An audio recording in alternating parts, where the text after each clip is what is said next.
إلا كنتي إنسانة حاسة بلي ما عندهاش كاريزما وبلي ملي كتهضر مع الناس وتفتح وتناقش معاهم مواضيع كتحس براسها ما كتأثرش فيهم، فهاد الفيديو ليك.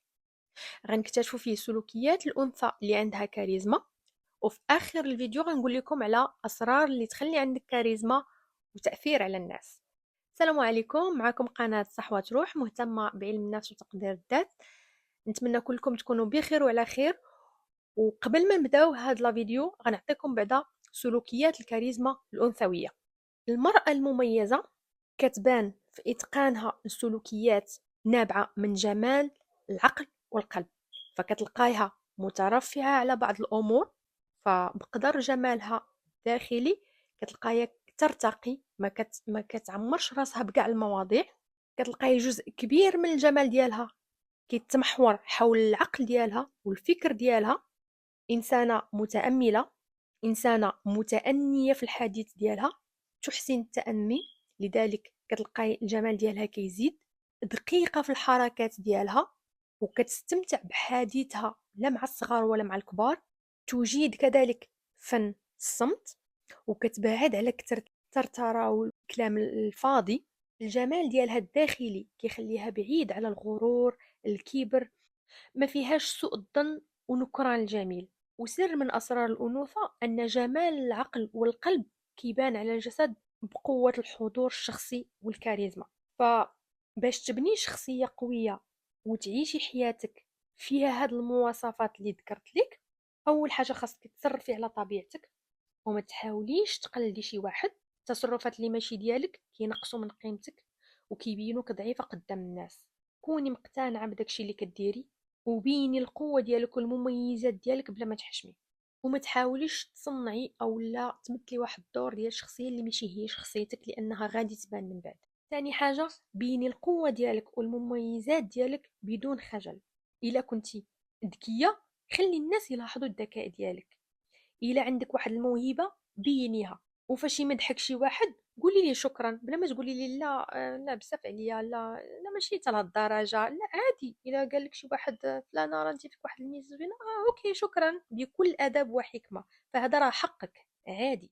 ثالث حاجه، ما تضيعيش الوقت ديالك في التخربيق وفي تشتيت الطاقه. ركزي على حاجه وحده في حياتك كتخدم الاهداف ديالك. التشتيت كيضعف العقل. حاجه اخرى، ديري في بالك انك انتي المسؤوله على علاقاتك. الطريقه باش كتعاملي الناس وردود افعالك هي اللي كتحدد نوعيه العلاقه. علمي الناس كيفاش يتعاملوا معاك، انت اللي كتوجهي الناس كيفاش يحترموك. بيني لهم اهميه في الحياه ديالهم وفرض احترامك عليهم بتصرفات ايجابيه. علميهم كذلك يحترموا وقتك. خصصي وقت للخدمه، وقت للراحه، وقت للدراسه، وما تسمحيش لشي واحد يدخلك في هاد الاوقات ديالك. علميهم يحترموا وقتك. احترامك لوقتك هو احترامك لذاتك. قراراتك خديهم بنفسك. استشري مع الناس اللي كتثقي فيهم وعندهم خبرة، ولكن خلي القرار النهائي ديالك انتي. ديري الحاجة اللي كتناسبك وكتخدم الأهداف ديالك وما تردديش في تطبيقها. التردد هو اللي كيضر الشخصية ديالك. كوني حاسمة مع راسك وما تشككيش الناس في القدرات ديالك. ما تبينيش الضعف ديالك، بيني القوة ديالك كل مرة. وقولي ديما غادي نحاول، واخا كتبان لك الحاجة صعيبة قولي غادي نحاول، ومدحي راسك بتواضع وحكمة. مثلا أنا مزيانة في التواصل مع الناس وغنجح في العلاقات العامة. حددي الأولويات ديالك في الحياة والتزمي بها. حطي أولويات قدام عينيك وخدمي عليها. وكل ما خدمتي على المهام ديالك في الوقت ديالها اوتوماتيكمون تقديرك لذاتك كيزيد وثقتك في نفسك كتزيد. وهذه بالتجريب. فاش كتحترمي الوعود اللي كتعطي لراسك وكتوفي بها، قيمتك لذاتك تتزيد. واخر نصيحه في هذا الفيديو هذه، ماشي كاع المواضيع يستحقوا انك ديري مجهود وتضيعي طاقتك عليهم. كوني مترفعه في شي حوايج، الحاجات اللي ما غاديش تخدمك في الاهداف ديالك ما كاينلاش تضيعي فيها الطاقه ديالك.